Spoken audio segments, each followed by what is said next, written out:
Back in 1954, Congress came together and they passed one of the most important tax bills in American history, and almost nobody talks about it. The original income tax was introduced in 1913, and for nearly 40 years, Congress had a massive problem. They didn't know how to tax trusts. For decades, money moved through these trust structures, but no one could agree on what actually counted as income.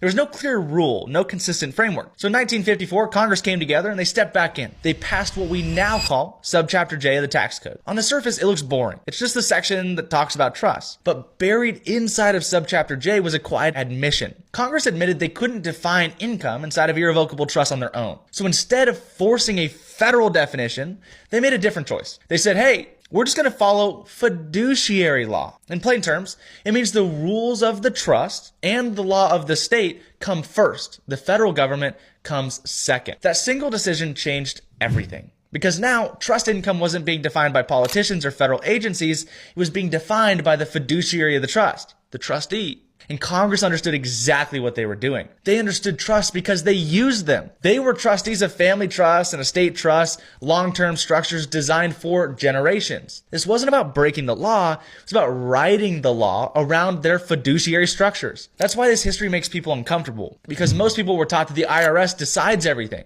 And while that is typically true, it's not what Congress wrote in 1954. Subchapter J doesn't just belong to politicians, it belongs to fiduciaries. And fiduciary law doesn't care who you are, it cares how something is structured. Since then, this chapter has been sitting in the tax code since 1954, completely ignored, misunderstood, but still silently working for the politicians in the background. If you want to understand how fiduciary law and Subchapter J actually fit together, all you got to do is comment trust down below and we'll send you a simple blueprint that explains it all so you can understand just like everybody else.